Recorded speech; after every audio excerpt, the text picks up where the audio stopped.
నమస్తే, నేను మీ Gopi. Welcome back to our channel. ఈరోజు మనతో వచ్చరికి సినీ నిర్మాత నటికుమార్ గారు ఉన్నారు. సార్ నమస్తే సార్. సార్ ఒక మీడియా టైకూన్ అని చెప్పుకోవచ్చు. అదేవిధంగా ఒక వార్తల్లో ప్రచురించే ఒక మొగలు అనుకోవచ్చు వార్తల విధంగా. సో రామోజీరావు గారు ఈరోజు ఎర్లీ మార్నింగ్ 4:30కి అయితే మరణించడం జరిగింది. సో ఆయనకి మీకు మధ్య ఎటువంటి అనుబంధ సంబంధం ఉంటుంది సార్? ఆయనకి మాకు ఆయన ఒక దిగ్గజం, ప్రపంచానికే ఒక శక్తి. అంటే అలాంటి వ్యక్తి రాబోరు. అలాంటి వ్యక్తులు కొంతమంది అరుదుగా ఉంటారు. అరుదుగా ఉన్న దాంట్లో రామోజీరావు గారు ఒకరు. ఎందుకంటే ఆయన సినీ ఇండస్ట్రీ ఎలా కాపాడాలి, ఎలా ప్రస్థానం స్టార్ట్ చేయాలి, ఎలా సినిమాని నిర్మాతగా ప్రొడక్షన్ చేస్తే, ఎలా డిస్ట్రిబ్యూటర్గా చేస్తే, ఎలా ఎగ్జిబ్యూటర్గా టెలికాస్ట్ చేయాలి అనేది ఒక వ్యవస్థను స్థాపించిన వ్యక్తి. ఒక వ్యవస్థనే స్థాపించాడు. ఒక ప్రొడక్షన్గా ఉషాకిరణ్ మూవీస్ అని పెట్టాడు, ఒక వ్యవస్థగా ఉషాకిరణ్ అవుట్డోర్ అని పెట్టాడు, ఒక వ్యవస్థగా మయూరి ఫిల్మ్ డిస్ట్రిబ్యూషన్ పెట్టాడు, ఒక వ్యవస్థగా ఎగ్జిబ్యూటర్స్గా మయూరి ఎగ్జిబ్యూటర్స్ పెట్టాడు. అంటే ఎంత గొప్ప విషయం చూడండి. ఒక వ్యవస్థను స్థాపించాడు ఆయన. ఈ సినిమాని నేను ప్రొడక్షన్ చేస్తాను, నా ప్రొడక్షన్ ఇంకొకరు డిస్ట్రిబ్యూషన్ కొనకంట ఆయనే డిస్ట్రిబ్యూషన్ ఆఫీస్ పెట్టాడు. నా డిస్ట్రిబ్యూషన్ మళ్ళీ థియేటర్స్ అనేది మొత్తం రాష్ట్రంలో ఎన్ని థియేటర్లు ఉన్నాయో అన్ని థియేటర్లు ఇలాగ ఇప్పుడున్న లీజుదారులు దండాకోర్లు కాదు. ఆయన ఒక పద్ధతిగా లీజు థియేటర్ తీసుకుంటే ఆ లీజుకి ఒక 100 రూపాయలు థియేటర్ లీజ్ అయితే దానికి ఒక 5 రూపాయలు వేసుకొని మార్జిన్కి దాన్ని థియేటర్లో రన్ చేశాడు. లాంగ్ లీజ్ నడిపాడు. దాదాపు 30-40 సంవత్సరాలు నడిపాడు. నాకు తెలిసి ఒక్క 3-4 సంవత్సరాల దాకా ఇంకా థియేటర్ ఉండే. ఇంకా మొత్తం అన్నీ కూడా 3-4 సంవత్సరాల తర్వాత అన్ని థియేటర్లు వదిలేశాడు. మొత్తం టోటల్గా డిస్ట్రిబ్యూషన్ ఆఫీస్ కూడా తీసేశారు మయూరి. అలాగే ప్రొడక్షన్ ఉషాకిరణ్ కూడా ఆపేశారు. ఉషాకిరణ్ ఇప్పుడు మొత్తం టెలివిజన్కి వెళ్ళిపోయింది. టెలివిజన్ మన టీవీ సీరియల్స్, వెబ్ సిరీస్ ఆ ఆడవాళ్ళలోకి వెళ్ళిపోయింది. అంటే దానికి ఒకటే అడిగి ఆయన నిదర్శనం ఏంటంటే, ఉషాకిరణ్ మూవీస్ అనే ఒక సినిమా కొత్త వాళ్ళతో తీసిన 175 రోజులు 200 రోజులు ఫెయిల్యూర్లు లేవు వాళ్ళకి. అక్కడ ప్రేక్షకుల ఆదరణ ఏముంది, కంటెంట్ బాగుంటే సినిమా ఆడుతుంది, కథ బాగుంటే ఆడుతుంది. ఆ కథలో సినిమాని 100 రోజులు 150 రోజులు చాలా డిఫరెంట్ మూవీస్ ఉన్నాయి. ఆయన దాంట్లో మొత్తం టోటల్గా ఒక సుబ్లాక్ సుధాకర్ గారి సినిమాలు అవ్వచ్చు, లేకపోతే ఒక మయూరి అవ్వచ్చు, ఒక పీపుల్స్ ఎన్కౌంటర్ అవ్వచ్చు, ఒక అశ్విని అంచం గారు అశ్విని అవ్వచ్చు. సో మెనీ మూవీస్ డిస్ట్రిబ్యూషన్లో ప్రతి సినిమా ఆయన డిస్ట్రిబ్యూషన్ చేశాడు. ఈ డిస్ట్రిబ్యూషన్ వ్యవస్థ ఉంది అంటే ఆయన తీసుకొచ్చింది. ఈ డిస్ట్రిబ్యూషన్ వ్యవస్థ మయూరిలో ట్రైనింగ్ చెందిన వాళ్ళు మేనేజర్లు అవ్వచ్చు, ఆయన అక్కడ అటెండర్ అవ్వచ్చు, అక్కడ ఏజెంట్ అవ్వచ్చు, లైన్ ఇన్స్పెక్టర్ అవ్వచ్చు. ఆయన స్థాపించిన ఆయన ట్రైనింగ్లో వచ్చిన వాళ్ళే వీళ్ళంతా. ఈ సురేష్ మూవీస్లో అయినా, ఈ దిల్ రాజు ఆఫీసులో అయినా, ఏ ఆఫీసులో అయినా వాళ్ళ మనుషులే. అంటే అలా ఒక సంస్థను స్థాపించాడు. అలాంటి వ్యక్తి రాబోడు. అంటే ఆయన కింద సుమారు ఎన్ని వేల మంది స్టాఫ్ ఉంటారు? సుమారు దాదాపు నేను 1,00,000 పైచీలకు ఉంటారనుకుంటున్నాను. నేను 1,00,000 పైచీలకు. అంటే ఒక ఈనాడు అవ్వచ్చు, ఒక రామోజీ ఫిల్మ్ సిటీ అవ్వచ్చు, ఒక రామోజీ పచ్చళ్ళు అవ్వచ్చు, ఇంకా డిఫరెంట్ కంపెనీస్ ఉన్నాయి దానికి. అవన్నిటి ప్రియ పచ్చళ్ళు అవ్వచ్చు, ఇంకే చాలా ఉన్నాయి. అలాంటివన్నీ కూడా మొత్తం 1,00,000 మంది పైచీలకే ఆయనకి ఎంప్లాయీస్ ఉంటారు. మొత్తం ఇండియా అంతే కాదు, మొత్తం టోటల్ ప్రపంచంలోనే చాలా ఆయనకి ఇంపోర్టెడ్ ఎక్స్పోర్టెడ్ బిజినెస్ కూడా అమెరికా లాంటిలో ఉన్నాయి. కానీ అవన్నీ కూడా మొత్తం టోటల్గా ఒక కలంతో రాశాడు. అది ఆయన గొప్పతనం.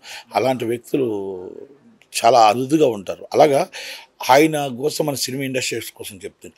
జర్నలిజం, ఒక జర్నలిజంకి ప్రధాన ప్రతిపక్ష హోదా. ప్రతిపక్షం అంటే ప్రతిపక్షం పొలిటికల్ వాదించకపోతే, ప్రతిపక్షం మాట్లాడకపోతే, ప్రతిపక్ష పాత్ర పోషించి కలంతో రాసిన వ్యక్తి ఎవరైనా ఉన్నారంటే, కలంతో ప్రతిపక్షాన్ని నిర్వహించిన వ్యక్తి ఎవరైనా ఉన్నారంటే అది రామోజీరావు గారి. ప్రతిపక్షాన్ని ప్రధాన ప్రతిపక్షంగా 1980లో మొత్తం టోటల్గా ఒక ఇందిరాగాంధీ మీద యాంటీ రాశారు, ఇందిరాగాంధీ గారి మీదే. అలాంటి పెద్ద దిగ్గజాల మీద రాసుకుంటూ ప్రధాన ప్రతిపక్ష హోదా పోషించుకుంటూ వచ్చారు. ఆ రోజు కమ్యూనిస్టులు మాట్లాడలేకపోయినా రామోజీరావు గారు అనే ఒక ఈనాడు పత్రిక మాట్లాడుకుంటూ వచ్చి ఆనాడు ఈ మొత్తం టోటల్గా ఈ మొత్తం ఒక అంధకారంలో ఉన్న రాష్ట్రానికి మనకు ఒక మనిషి కావాలి అంటే నందమూరి తారక రామారావు గారిని ఒక వృక్షాన్ని తీసుకొచ్చి ఆయన చీఫ్ మినిస్టర్గా 9 నెలల్లో చీఫ్ మినిస్టర్గా చేసిన ఘనత, ఆ ప్రధాన ప్రతిపక్ష హోదాని ఆయన ప్రధాన ప్రతిపక్షంగా నిలబడి దగ్గరుండి రామారావు గారికి ఆయన మొత్తం టోటల్గా అందరం ఎక్కించిన వ్యక్తి అలా ఉంటుంది రామోజీరావు గారి. అలా మళ్ళీ మద్యపాన నిషేధం ఒక ఉద్యమాన్ని స్టార్ట్ చేయించి ఆ ఉద్యమానికి ఉప్పున్లా తీసుకొచ్చి ఆ ఉద్యమంలో మొత్తం టోటల్గా 26 సీట్లకి పడిపోయే కాంగ్రెస్ పార్టీ తీసుకొచ్చి మళ్ళా మీకు నందమూరి తారక రామారావు గారి గవర్నమెంట్ స్థాపించిన వ్యక్తి ఎవరు ఉన్నారంటే అది రామోజీరావు గారి. అక్కడి నుంచి మళ్ళీ ఒక మొత్తం టోటల్గా ఆ వృక్షంలో నందమూరి తారక రామారావు గారు అల్లుడైన ఒక చంద్రబాబు నాయుడు గారైన ఒక విజన్ తీసుకొచ్చి ఆ విజన్కి ఈయనకు ఉంది. ఈయన మొత్తం హైటెక్ సిటీయే కాదు ప్రపంచాన్ని శాసించగలడు, ఒక పొలిటికల్ ఈజ్ బెస్ట్ లీడర్ అని చెప్పి ఆ ఘనతని ఆయన తీసుకొచ్చి ఆయన నిలబెట్టి దాదాపు 14 సంవత్సరాల చీఫ్ మినిస్టర్గా విన్నిదన్నిగా ఉండి సలహాలు ఇస్తూ సపోర్ట్ చేస్తూ ఉమ్మడి రాష్ట్రాన్ని డెవలప్ చేస్తూ హైటెక్ సిటీ అనేది ఒక వృక్షానికి తెరలేపి చంద్రబాబు గారితో వెన్నుదన్నుగా ఉండి సపోర్ట్ చేసిన వ్యక్తి ఎవరైనా ఉన్నారట రామోజీరావు గారి. అలాంటి దాంట్లో 2004లో రాజశేఖర రెడ్డి గారి గవర్నమెంట్లో ఒడిదొడుకులు వచ్చి మార్గదర్శులు చిప్స్ ఉన్నాయని మన రాజమండ్రి ఉడవల్లి అరుణ్ కుమార్ గారు కేసు వేస్తే ఉడవల్లి అరుణ్ కుమార్ గారు కేసులు ఎదుర్కొంటూ మొత్తం రాజశేఖర రెడ్డి గారి ఆ రోజు కాంగ్రెస్ పార్టీని రాజశేఖర రెడ్డి గారిని ఎదుర్కొంటూ ఆయన నిలబడుతూ ప్రధాన పక్షానికి మళ్ళా భయపడకుండా అదరకుండా బెదరకుండా అధికార పక్షానికి బెదరకుండా నిలబడి కళాన్ని మార్చకుండా ఎదురిస్తూ నడిపిన వ్యక్తి ఎవరైనా ఉన్నారంటే 5 సంవత్సరాలు ఆయనదే ఘనత అది. ఆ టైంలోనే మాకు 2008లో మాతో పాటు ఆయన చెన్నై వెళ్తూ మాతో పాటు ఫ్లైట్లో మా ఫ్యామిలీ అందరితో పాటు రావడం, ఆయనతో మాకు 10 నిమిషాలు టైం దొరకడం, ఆయనకి మేము పాదాభివందనాలు చేసుకోవడం, ఆయనతో మాట్లాడుకోవడం అనేది మా జీవితంలో మేము చేసుకున్న అదృష్టం. అలాంటి ఆయన లగేజ్ నేను పట్టుకుంటానంటే కూడా లేదు, ఆయన లగేజ్ ఆయన పట్టుకొని బయటకు వచ్చాడు తప్ప అంటే అలాంటి కమిట్మెంట్ ఉన్న వ్యక్తులు మళ్ళీ దొరకపోరు. అలాంటిది అక్కడి నుంచి మళ్ళా ఎదుర్కొంటూనే వచ్చాడు. 2014లో మొత్తం అమరావతి రాష్ట్రానికి చంద్రబాబు నాయుడు గారు 2 రాష్ట్రాలు విడిపోయిన తర్వాత చంద్రబాబు నాయుడు గారు రాష్ట్రాన్ని చెయ్యటానికి ప్రయత్నాలు ఆయన ఒక ప్రధాన ప్రతిపక్ష పాత్ర ఆయనే పోషించి ఆ చంద్రబాబు నాయుడు గారిని అందరం ఎక్కించి ఆ రాష్ట్రాన్ని కాపాడాలని ఒక ఆలోచన చేశాడు. చాలా ఎక్స్ట్రాడినరీ ఆలోచన. 2019 ఏది ఉందో 2019 నుంచి ఒక జగన్మోహన్ రెడ్డి అనే ఒక నియంత్రుడు ఒక హిట్లరు రామోజీరావు గారి మీద కక్ష కట్టి అక్కడి నుంచి మార్గదర్శి చిట్స్ అన్నీ స్టార్ట్ చేసి ఎలాగ అరెస్ట్ చేయాలా, ఎలా చిత్రహింసలు పెట్టాలా, ఎంప్లాయీస్ని అరెస్ట్ చేస్తూ ఆయన చిట్లు వేసిన వాళ్ళు అరెస్ట్ చేస్తూ కష్టపెడుతూ బాధ పెడుతూ ఎన్నో నరకయాతన అనుభవించి 5 సంవత్సరాలు ఆయన 48 గంటలైనా జైల్లో పెట్టాలని నా జీవిత జయం అని అనుకొని అది కలలో నెరవేరలేదు. అయినా కూడా మడమ తిప్పలేదు, మాట తప్పలేదు, ఏమంటారు జర్నలిజం అనేది మారలేదు. ఎదిరిస్తూనే వచ్చాడు.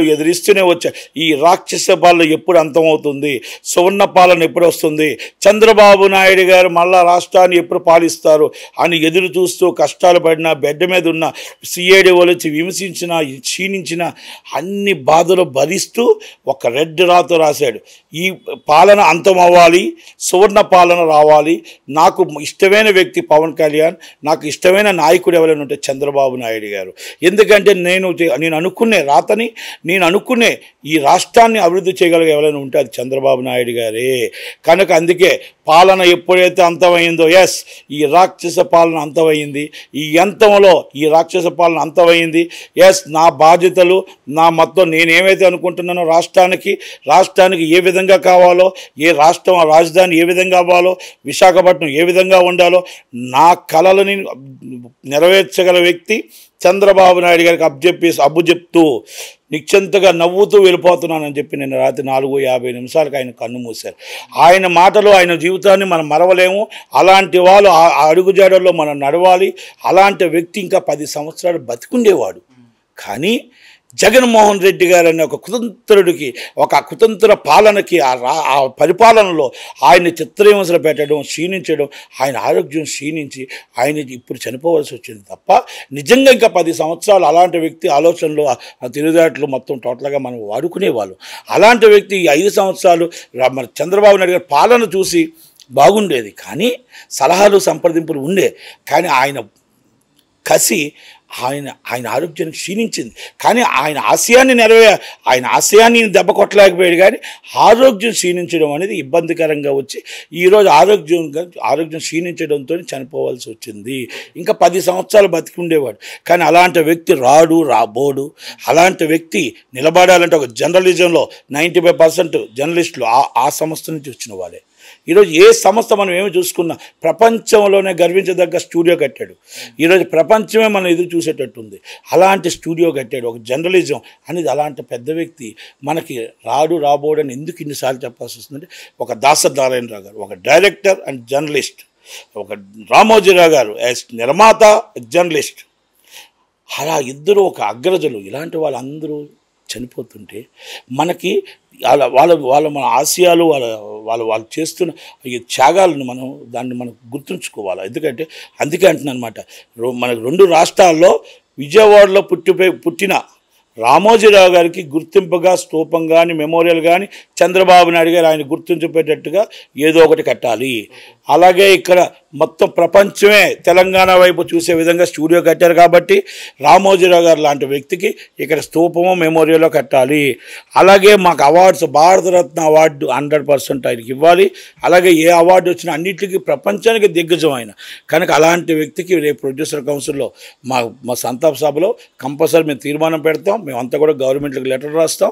కంపల్సరీ అలాంటి వ్యక్తికి పాదాభివందనాలు చేసుకోవడం తప్ప, ఆయన ఆశీస్సులు మేము తీసుకునే తప్ప ఎప్పుడు కూడా జీవితంలో అలాంటి వ్యక్తితో మాకు అనుబంధం ఉన్నందుకు మేము సంతోషంగా, చాలా చాలా సంతోషంగా, అలాంటి పెద్దల దగ్గర మాకున్న ఈ చిన్న అవకాశాలను మేము కూడా ఆయన దగ్గర పొందినందుకు సంతోషంగా ఉంటూ ఆ కుటుంబానికి మేము ఎప్పుడు కూడా మా మేము ఎప్పుడు కూడా ఆయన సపోర్ట్గా ఉంటామని ఆయనకు మనం నివాళులు అర్పిస్తూ.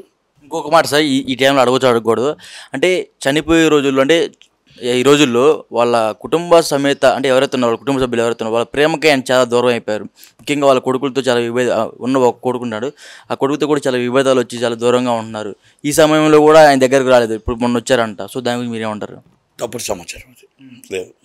20 సంవత్సరాల క్రితమే ఎవ్వరు నెలగా ఈ రామోజీ గ్రూప్ ఆఫ్ కంపెనీస్కి ఎప్పుడు కూడా ఎక్కడ ఈ మాట రాకూడదని, ఇలాంటివి రావద్దని మునిమనవడి నుంచి పిల్లల నుంచి అందరినీ మొత్తం టోటల్గా ప్రతి సంస్థకి అర్థమయ్యే విధంగా నడిపించుకుంటూ విజయ చాముండేశ్వరి గారు ఒక సంస్థ అయితే, మన శైలజ కిరణ్ గారు ఒక సంస్థ అయితే, కిరణ్ గారు ఒక సంస్థ అయితే, పిల్లలు ఒక సంస్థ అయితే, డిఫరెంట్ పీపుల్స్ మొత్తం టోటల్గా అందరినీ కూడా ప్రతి సంస్థల్లో స్థాపించి అందరినీ కూడా group of companies, Ramoji group of కంపెనీస్కి ఎక్కడ చిన్న ఇబ్బంది రాకూడదు, ఎక్కడ ఒడిదొడుగులు రాకూడదు, నమ్మకస్తులని ఎంప్లాయీస్ని అందరినీ కరెక్ట్గా పెట్టుకొని ఇది మొత్తం టోటల్గా ఆయన చనిపోయిన చిరస్థాయిగా life long Ramoji group of companies ఉండాలని ఒక ఆలోచనతో అది స్థాపించి వెళ్ళాడు తప్ప ఏ పొరపాటు ఇది ఫేక్ న్యూస్, ఇది రాంగ్.